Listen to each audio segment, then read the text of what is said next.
그들을 단순히 뭘 얻으러 오는 사람으로 생각하면 안 돼요. 이들은 하나님 보내신 사명자들이다 생각하시고 우리가 받을 준비가 되면 옵니다. 탈북민은 바로 알아요.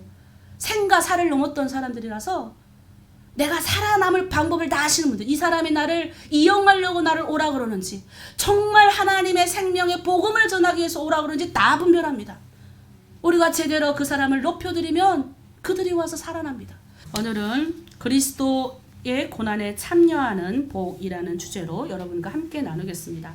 지난주 중국 내 탈북민들을 위한 아카데미 8주 과정 중 2주가 진행이 되었습니다. 매주 느끼는 거지만 날마다 변화되어 말씀에 깊이 들어가는 우리 50명의 신청자들을 보면서 제가 깊은 은혜를 받고 또 함께 동참하는 우리 선생님들도 너무너무 은혜 나는데 행복해하는 모습을 볼 수가 있습니다. 우리가 그런데 주의해야 될 것은 성경 공부를 많이 하고 머리만 커지는 사람이 아니라 삶에서 주를 드러내는 사람이 되어야 될 줄 믿습니다. 그런데요, 신기하게도 은혜 받은 날 시험이 옵니다. 네, 저도 옛날 많이 당했던 건데 이제 은혜 받고 내가 정말 저번 주에 우리가 나눴던 것처럼 우리 죄인으로서 남편을 존귀하게 여기고 귀하게 여겨야지 하고 집에 가면 희한하게도 내 삶의 자리로 돌아가는 그날 나를 건드리는 사건들이 발생을 합니다. 가만히 있던 남편이 나에게 화도 내고 가만히 있는 우리 자매들이 우리 아이들이 나에게 화를 내서 순간 참지 못하고 욱하는 바람에 그날 아카데미 은혜 받은 것들을 다 잊어먹고 자기 스스로 죄책감에 빠지기도 합니다. 그런데요, 그렇게 우리는 훈련받고 가는 겁니다. 아멘 있습니까? 네, 그렇게 훈련받고 실수하고 훈련받고 반복하면서 우리는 내 안에 찌꺼기들을 누가 제거하시냐? 우리 주 성령께서 다 제거하고 주님 따라 가게 하시는 줄 믿습니다. 그러니 훈련받는 겁니다. 그러면서 또 깨닫는 거죠. 그래서 아카데미 하고 혹시 집에 돌아가서 시험해 두신 우리 중국 내 탈북민 분들이나 또 주일날 제가 우리 남편에게 순종하십시오라는 설교를 듣고 순종하다가 혹시 실수하여 죄책감에 계신 분들이라면 이 설교를 듣고 또 한번 그래, 내가 맡기는 훈련을 하자, 내가 주님 닮아가는 모습으로 갖추자 이렇게 결심하면서 그렇게 나아가시는 여러분 되기를 바랍니다. 그러니 얼마나 우리가 부담이 있겠습니까? 부담 다 있죠. 이 부담을 세상에서는 스트레스라고 하더라고요. 사람들 누구나 다 자신의 삶을 짓누르는 것 같은 부담과 스트레스가 심하게 옵니다.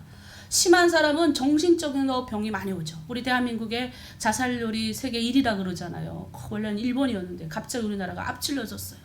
그런데 탈북민 자살률이 더 높아요. 그러니 얼마나 그러니까 심적 부담으로 오는 그 부담과 스트레스는 그만큼 우리를 너무너무 심하게 몰고 가는 거예요. 그래서 저번 주에도 우리 중국 내 공동체에 또 한 자매가 심하게 이렇게 한 사건이 있었어요. 얼마나 심적으로 겪는 스트레스와 이런 것들이 많으면 자신을 해하는 이렇게 할 수 있는 그런 것들로 발생할까요? 우리 아파트에서도 제가 우리 교회 개척할 때 하나님이 개척 시작에 처음에 저에게 마음을 주셨던 게 우리 건너편에 있는 아파트에 36살짜리 자매가 자살하는 사건 때문이었어요. 저는 알지도 못하는 그 자매를 놓고 얼마나 하나님 재우지도 않고 눈물 흘리게 하시는데 내 동네 사람들이 여기 와서 죽어간다. 너는 뭐 하고 있느냐 이렇게 정말 많이 울었습니다. 그러니 우리가 그런 부담과 심한 스트레스가 오는 경우도 있지만 성경은 이 부담과 스트레스를 뭐라고 정리하냐면 연단이다 라고 얘기하는 거예요. 연단 따라합니다. 하나님이 주시는 연단이다. 이 세상에서 오는 부담과 스트레스는 그리스도인에게서 오는 부담과 스트레스는 하나님이 나를 한 단계 더 성숙하기 위한 연단인 줄 믿습니다. 그래서 우리는 성경 오늘 본문 말씀 12절 말씀 다시 한번 읽겠습니다. 시작. 사랑하는 자들아 너희를 연단하려고 오는 불시험을 이상하게 여기지 말고 다시 우리 한번 읽어볼까요? 다시 시작.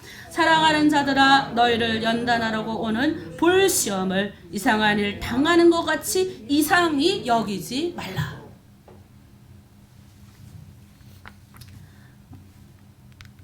어떤 기러기 떼가 있었어요. 따뜻한 먹이를 찾아서 착 날아가다가 이렇게 밑에 이렇게 내려갔을 거니까 얼마나 먹이가 많은 곳이 이뤘을 거잖아요. 그래서 근데 한 마리가 이제 가다가 내려앉았어요.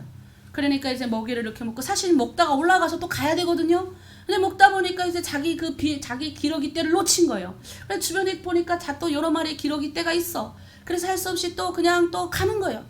그냥 이렇게 여기서 먹고 이렇게 하다가 놓쳤어요. 그래서 결국은 다른 기러기 떼 다 가는데 조금만 더 먹어야지 하다가 자기가 뚱뚱해진 걸 모른 거예요. 자, 이제 날려고 포드덕 거리잖아요.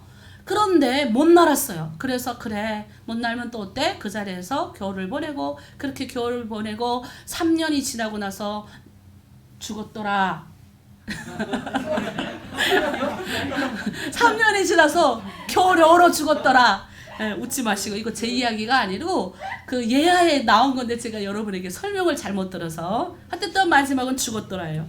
무슨 말이냐면 3번의 겨울을 지난 후 다른 기러기 떼가 보여서 열심히 날개를 퍼덕거리며 시도를 했지만 결국 무거워서 고향으로 돌아가지 못하고 영원히 고향으로 돌아갈 꿈을 포기하고 못 갔더라예요. 여러분, 우리 고향이 어디예요? 우리 본향이 몰라요? 우리 본향이 어딘지도? 천국이잖아. 하늘나라. 이 땅에서 너무 비대해지면 끝에 뭐예요? 죽었더라. 웃지 마세요. 이건 내 말이 아니라니까. 성경에도 그래요. 그래서 하나님이 연단을 주는 거예요. 비계덩어리 제거하라고. 제가 요즘 병원에 갔더니 걸지 않으면 죽습니다 그러더라고요. 걸지 않으면 죽습니다. 빨간불이 켜졌어요. 제가 정말 너무 앉아 있었더니 이 코로나19로 이동을, 제가 원래 잘 돌아다니는 스타일인데 못 돌아다녀가지고 누구 탓하겠습니까? 그래서 제가 새벽마다 일어나서 걸어야지. 그래서 한동안 걸다가 추우니까 또 못 나가서 집에서 걸고, 하여튼 모든 방법을 동원해서 걸어야 돼. 걸어야 육체가 건강해지듯이 우리 영혼도 연단을 받아서 내 안에 있는 찌꺼기가 제거가 되고 살을 빼야 하나님 때가 되면 날아서 저기 본향에 가야 되는데 날아 못 가잖아요. 그래서 하나님이 우리 그리스도인에게는 고난이라는, 부담이라는, 스트레스라는 연단을 주시는 줄 믿습니다. 아멘이십니까? 그런데 우리는 우리의 본향인 하늘나라로 돌아가야 되는데 우리 두 분이 먼저 저번 주에 돌아가셨습니다. 한 분은 저의 시어머님이신 백명옥 어머님, 한 분은 우리 강민석 형제님의 할아버님이신 우리 강동희 장로님이 두 분이 가셨습니다. 우리 이 말씀 한번 읽을까요? 시작. 예수께서 이르시되 나는 부활이요 생명이니 나를 믿는 자는 죽어도 살겠고. 아멘. 저희 시어머님은 참 너무 훌륭하신 분이세요. 제가 구출 사역할 때 탈북민들은 아무 곳이나 두면 구출할 때 대부분 가다가 붙잡히는 경우가 너무 많았어요. 그래서 저희가 저희 시집에다가 무작정 10명을 가져다 놓고 집이 하도 크니까 그 10명을 다 수용할 수 있었어요. 그래서 그 새벽에 일어나 같이 예배하고 낮에 예배하고 하루에 3번 예배하는데, 그럼 3번 예배를 해야 되니 밥은 누가 합니까? 우리 시어머니가 그때도 힘드셨는데 밥을 다 해서, 그래서 그 새벽마다 일찍 일어나서 불 떼주던 자매가 이제 한국에 왔거든요. 우리 시어머니 돌아가셨다는 걸 듣고 저한테 전화해서 펑펑 우시더라고요. 우리 시어머니가 그랬대요. 한국 가서 잘 살라고 막 어깨를 다독여주고. 그래서 저는 우리 시어머니가 하늘에서도 큰 상급일 줄 믿습니다. 그리고 그들의 우리 가족들에게도, 또 제가 대학원 공부할 때 시어머니께서 저희 두 자녀 다 키워주셨어요. 그래서 우리 큰 애는 정말 시어머니 돌아가시니까 너무 실신해서 내가 너무 울어가지고, 그래서 제가 그랬어요. 우리는 언젠가는 할머니 만나는 날이 온다. 걱정하지 말아라. 이렇게 하고 저희가 우리 천국완성 예배를 드렸습니다. 우리 강동희 장로님은요, 3대, 4대가 그 교회를 섬겨요. 대전교회를. 얼마나 훌륭하신 집안인지 몰라요. 98세로 우리 강동희 장로님 가셨는데 내가 들어보니까 그 아드님도 장로님 되셨어요. 네, 그 교회를 60이 넘으신데도 섬기시고. 그러니 그 3대 때째는 우리 강민석 우리 집사님은 우리 교회를 섬기라. 서울에서는 여기 섬기라. 꼭 한 달에 한 번은 아버지가 있는 그 대전에 내려가서 그 교회를 또 가서 섬겨주는 거예요. 얼마나 모범이 되는 가정인지 몰라요. 3, 4대가 그렇게 축복받는 가정이에요. 저는 하늘에서 우리 두 분의 상급이 클 줄 믿습니다. 그래서 우리가 돌아가야 될 거 이 땅이 아니에요. 또 두 분의, 제가 코로나19로 수많은 장례를 겪었어요. 숨이 꼴딱꼴딱 넘어갈 때 제가 그 손을 잡아드리면요, 얼마나 평안히 돌아가시는 줄 아세요? 그래서 저는 죽음이 별로 두렵지 않아요. 죽음을 많이 그 현장, 진짜 금방 숨이 꼴딱 넘어가실 때 저 손을 붙잡고, 아유 목사님 힘든데 여기까지 오셨다고 할머니가 87살 되신 할머니가. 그래 괜찮다고. 마지막까지 제가 손잡아주고 종주고 기도해드리고. 그 아들이 예수 안 믿었는데 신기하게도 어머니가 마지막이 되니까 목사를 모셔달라고. 근데 신기하게 자기네 그 주변에 있는 자기 교회 다니시는 어머니 다니시는 목사는 또 싫대. 할 수 없이 그 밤에 제가 1시간 반을 고속도로 가로질러가지고 그 밤에 갈 때는 진짜 신기하게 한 번도 안 막히고 제 시간에 도착했는데 올 때는 헤매가지고 3시간 지나왔잖아요. 3시간 지나. 그 밤에 새벽 3시 집에 왔어. 얼마나 우리는 가는 것이 본향인 줄 믿습니다. 그래서 마지막으로 우리가 하나님을 찬양하십니다. 이 세상의 돈과 명예, 재물 같은 권력 때문에 비대해 주시면 안 돼요. 우리 말씀 한번 읽겠습니다. 시작. 무릇 징계가 당시에는 즐거워 보이지 않고 슬퍼 보이나 후에 그로 말미암아 연단 받은 자들은 의와 평강이 열매를 맺느니라. 히브리서 10장 11절 말씀입니다. 신앙훈련이 지금 당시에는 우리가 힘들어 보여요. 하나님이 침묵하는 것 같고 대답도 안 하시는 것 같지만 이것은 하나님의 연단이라는 걸 여러분 명심하시길 바랍니다. 하나님이 다 보고 계시잖아요. 우리가 또 하나 말씀 한번 읽겠습니다. 시편 103편 5절입니다. 시작. 좋은 것으로 내 소원을 만족하게 하사 내 청춘을 독수리같이 새롭게 하시다. 하나님이 우리를 독수리 같은 훈련을 시킨다고 합니다. 그리고 독수리같이 새롭게 하신다고 하셨습니다. 최정예 군대의 탄생은 단번에 되는 것이 없습니다. 저희 우리나라 요즘에 저번 좀 지났는데 강철 부대 얼마나 인기가 많아요. 아이고 저기 지금 사진이 별로 여러분 잘생겼는데 저렇게 시큼톡톡하게 나와서 죄송합니다만 정말 잘생겼죠. 몸매 좋죠. 근데 그분들 보세요. 그분들 그냥 잘생기고 몸매 좋아서 그분들이 안 해요. 제가 거기서 감동받아 제가 울었던 한 프로 거기가 있었는데 1등을 막 해가지고 UDT 전사들이 막 나가는데 1등 이미 다 도착을 했은 거예요. 그럼 중도에서 포기해도 되는데 마지막까지 그 무거운 걸 끌고 그걸 지고 마지막까지 힘내서 맨 마지막인데도 그걸 다 끌고 마지막까지 오는 거예요. 무슨 말이냐면 내가 목표로 설정했던 것들을 끝까지 해내는 그 모습이 내가 펑펑 울었어요. 저거다 저거. 우리가 1등을 못하면 어때요? 1등을 못해서 근데 신기하게도 그날 1등을 했던 팀이 막 이렇게 부각을 받은 게 아니라 맨 마지막에 천천히 늦게까지 끝까지 그거 무거운 거 지고 완주한 그 갯벌에서 끌고 완주한 팀을 나중에 국민들이 박수 쳐줬던 거예요. 우리의 모습이니까. 누가 그러더라고요.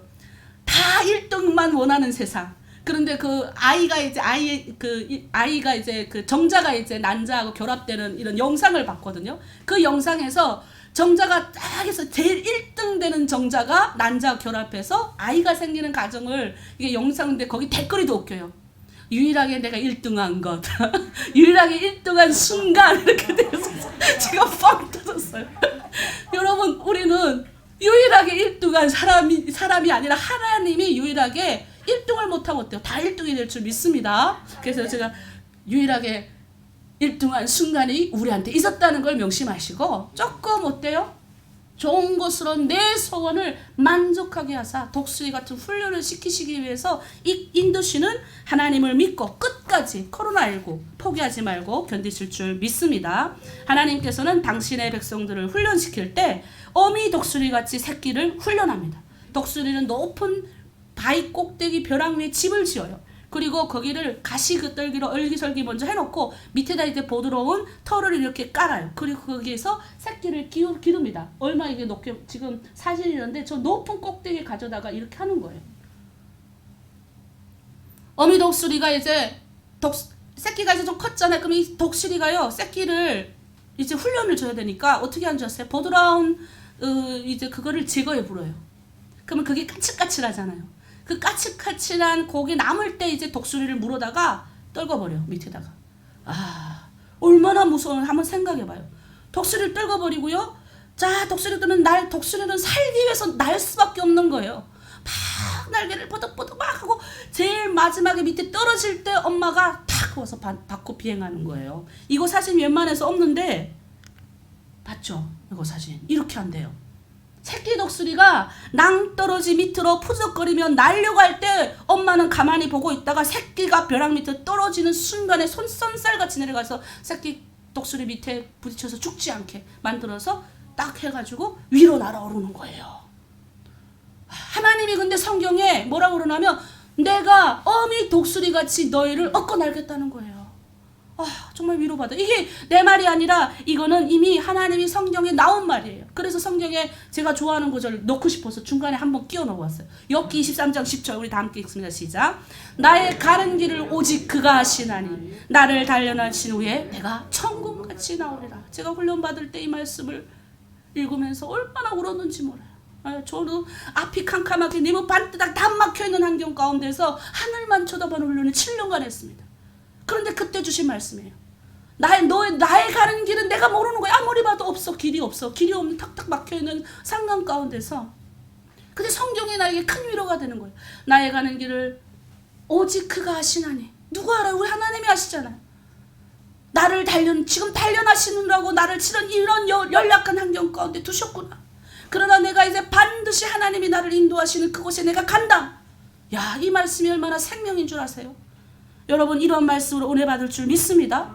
모세가 80년 강야 생활할 때 모세는 그걸 본 거예요. 새끼 그 양떼 키우면서 모세가 40년 미디안 강야에서 뭘 했겠어요? 아니 그거 구경할 게 뭐 양 치면서 보면 그 독수리가 그 벼랑 꼭대기에서 내려오는 걸 알잖아요. 그러니까 그거를 관찰한 걸 알기 때문에 신명기에서 이제 자기의 인생을 다 정리하고 자신의 후배들인 자기의 이스라엘 백성들에게 이 말씀을 하는 거예요. 우리 한번 말씀을 한번 읽어볼게요. 신명기 32장 11절에서 12절 말씀입니다. 시작.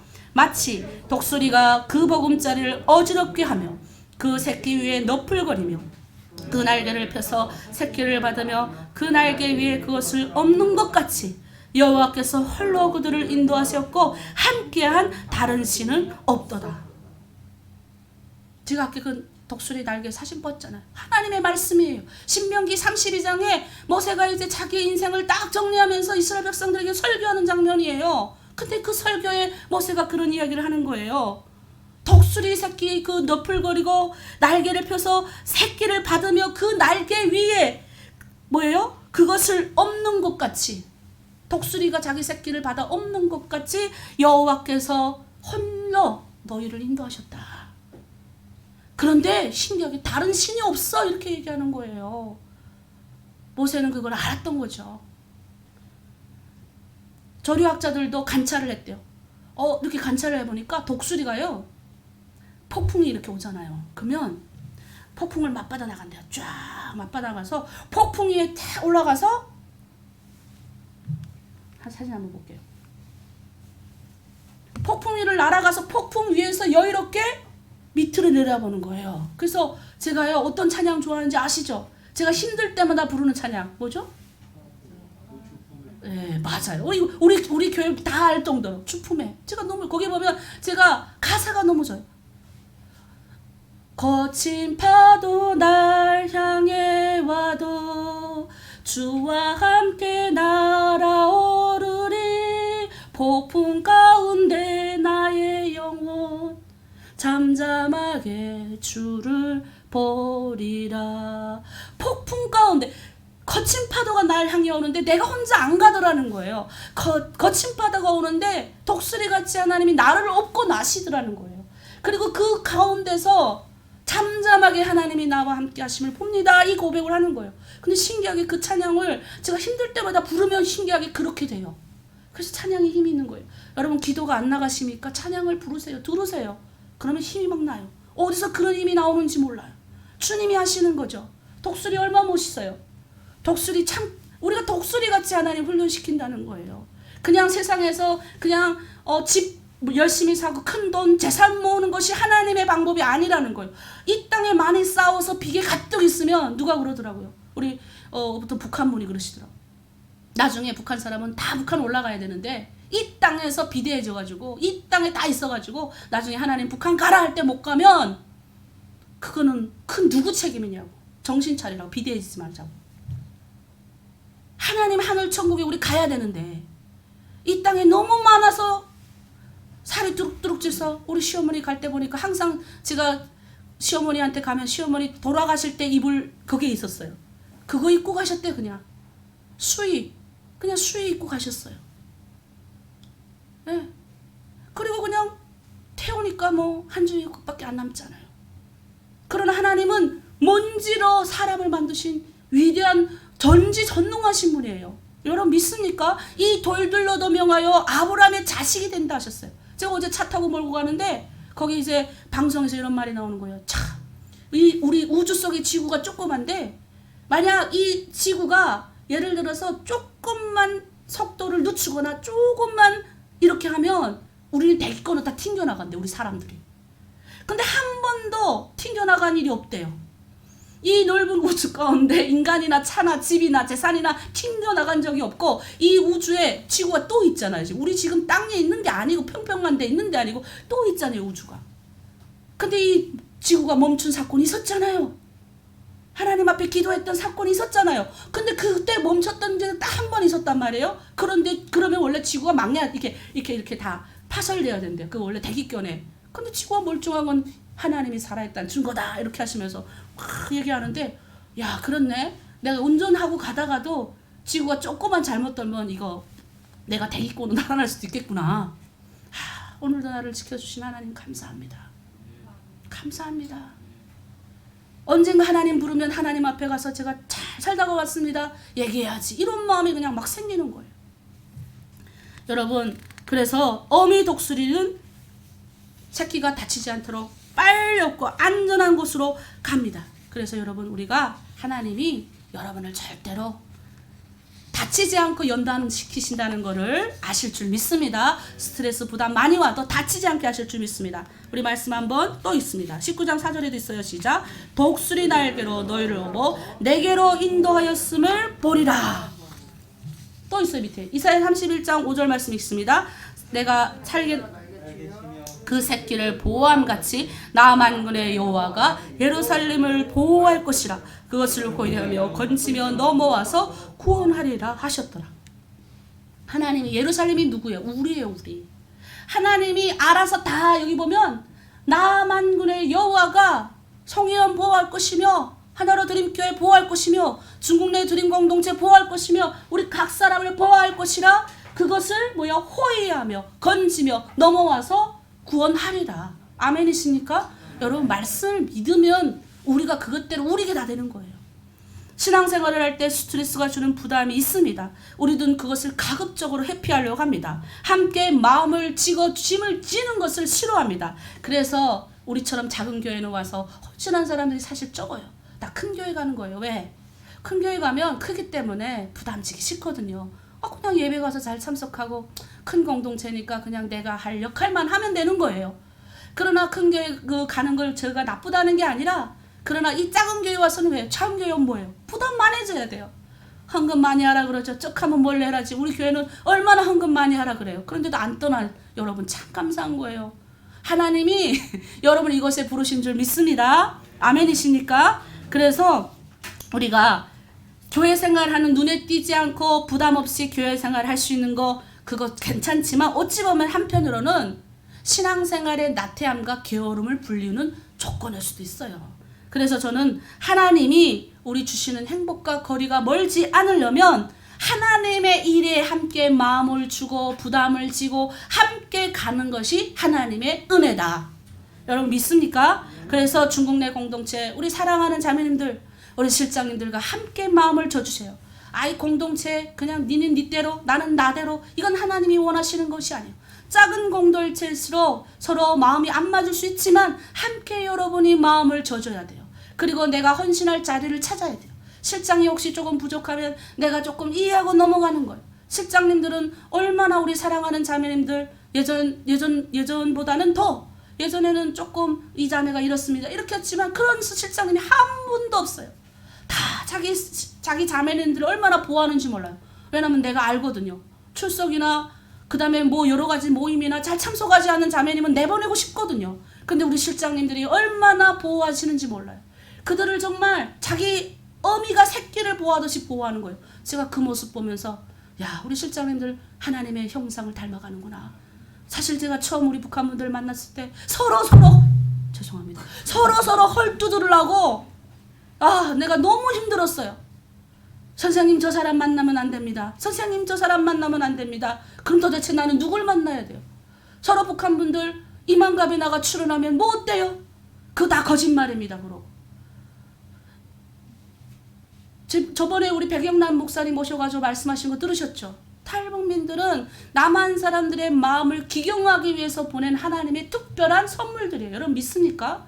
중국 내 탈북민은 하나님 이 시대에 요셉과 같이 하나님의 사명을 감당하게 부른 하나님의 선지자들이에요. 우리가 그런 관점으로 그들을 회복하고 그런 관점으로 세워드려야죠. 그래야 하나님의 일꾼들이 나오는 겁니다. 왜 무시합니까?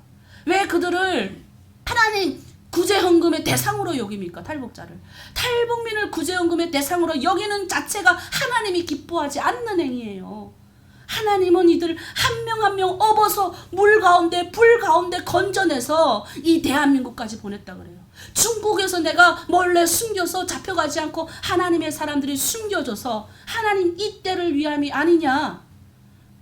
에스더가 이 때를 위함 나라와 민족을 구원했던 것처럼 우리 하나로 드림을 통해서 중국 내 탈북민들 숨어있는 그들에게 하나님의 생명의 복음이 들어가게 하시고 요셉과 같이 다니엘과 같이 에스겔 같이 하나님의 지도자들 그 2세들이 이제 생각해봐요. 얼마나 훌륭하게 크겠어요.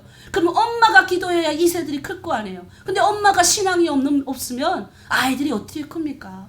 그러니 우리 교회의 사명이 큰 거예요.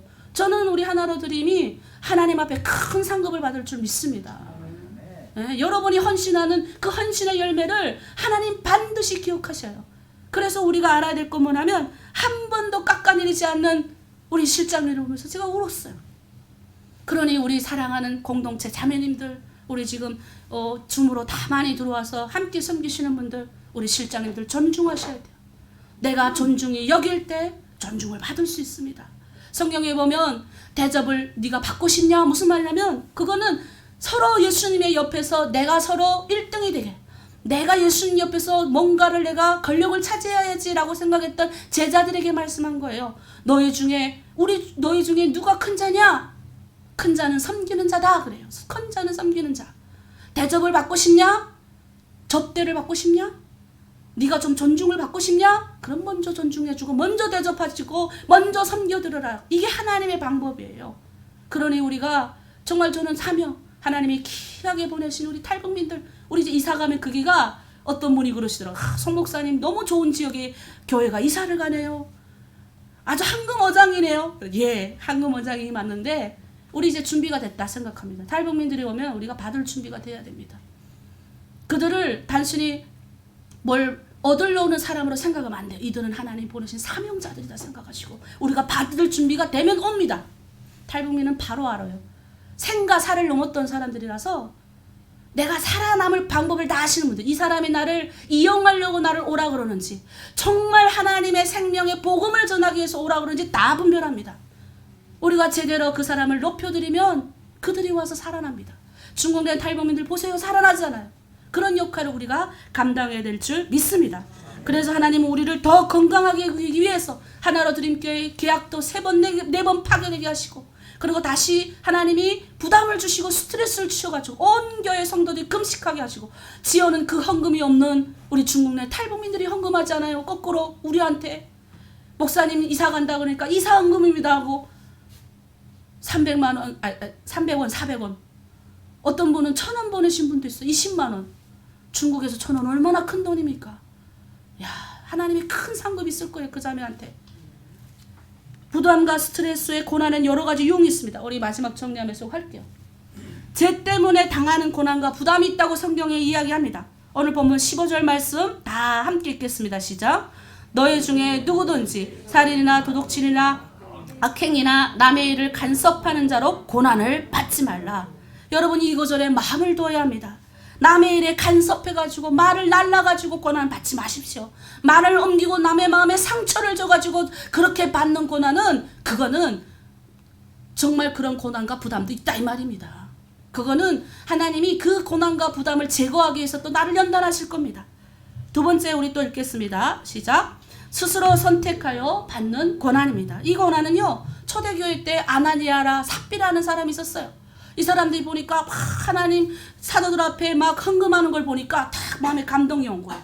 그래서 나도 저렇게 내 자산을 팔아서 이렇게 주면 내가 뭔가 존중을 받고 사람들이 나를 뭔가 이렇게 떠받들어 줄 것 같아서 사실은 그래서 헌금을 하긴 하는데 일부를 꼼쳐놓고 몰래 치워놓고 헌금을 하는 거예요. 그런데 놀라운 일이 생겼어요. 하나님이 그걸 아시고 죽이시죠? 여러분, 이 헌금은 순수하지 않았기 때문이에요. 여러분, 정경호 받고 싶고 교회 지도자가 되고 싶고 그 밑에는요 교회를 장악하고 싶은 마음도 있었을 겁니다. 저희 교회도 개척교회다 보니까 옛날에 어떤 장로님이 찾아오셨어요. 북한에 고향을 두신 아버님, 어머님이 자기 하나님께 서운했대요. 아들들 다 목사 아니면 장로로 키우겠다. 근데 유일하게 이분 혼자 장로님이 못 되셨어요. 집사님이셨는데 우리 교회 오셨어요. 그러더니 저한테 쭉 얘기하더니 저한테 사진 한 장을 내미시더라고요. 5층짜리 자기 건물이래요. 그러면서 목사님, 제가 이 교회 장로로만 세워주시면 이 5층 건물을 드리겠습니다 이러더라고요.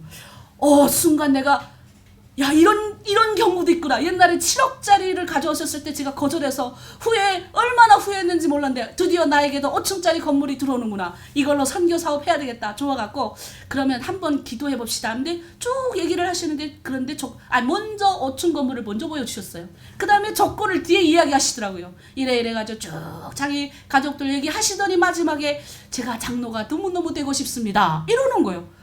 그러니까 너무 고민이 됐어요. 그래서 좀 나중에 한번 얘기합시다 하고 제가 저녁에 집에 가서 기도했는데 하나님이 받지 말라라는 사인을 주셔서 받지 않았습니다. 근데 나중에 조금 후회는 됐지만 그런 유혹도 있었다 여러분에게 이야기하는 겁니다.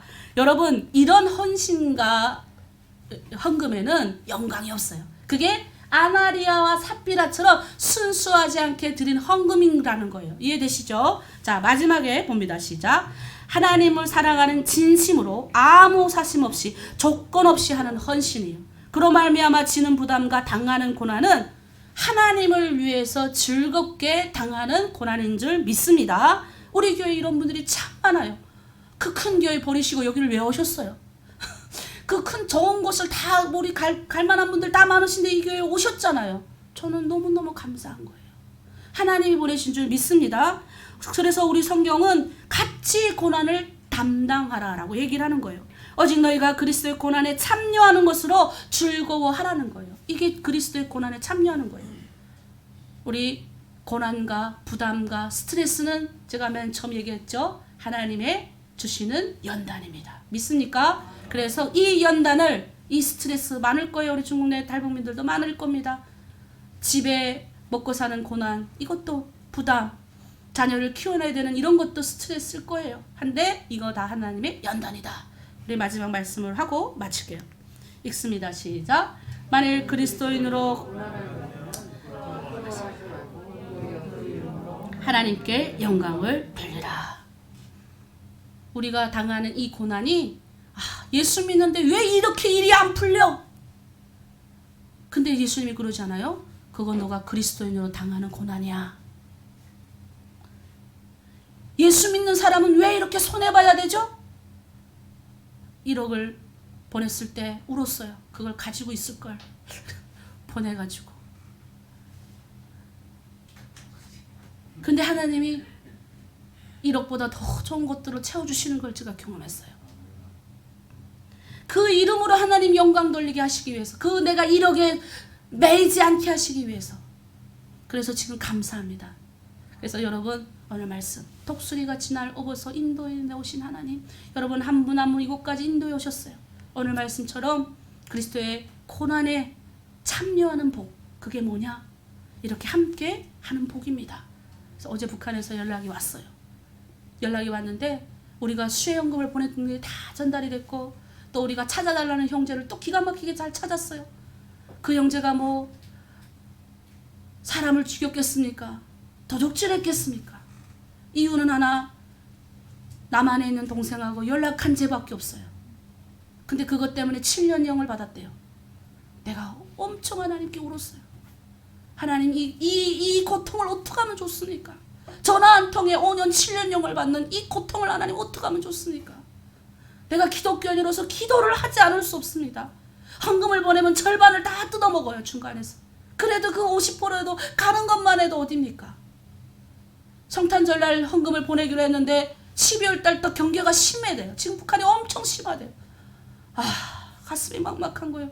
그럼에도 불구하고 그리스도의 고난에 참여하는 그들을 보면서 자기도 어려운데 그 감옥에 찾아가서 사식을 넣어주는 북한의 우리 성도님들을 보면서 우리는 뭐 해야 되겠어요? 우리는 밥 한 끼 조금 금식하면서 헌금해야 되겠죠. 그래서 우리 다음 주 추수감사주일이잖아요. 그래서 미리 추수감사주일 헌금도 하시고 북한 성경도 하세요. 추수감사주일 헌금은 우리 중국 내에 있는 탈북민들한테 보낼 겁니다. 그래서 이렇게 그 공동체가 세워지는 데 쓰이고요. 우리 하나로 드림교회 이름으로 헌금할 거고요. 또 그다음에 북한 성경 헌금을 따로 하시는 그 헌금은 북한으로 보내는 데 사용하겠습니다. 우리 오늘 기도할게요.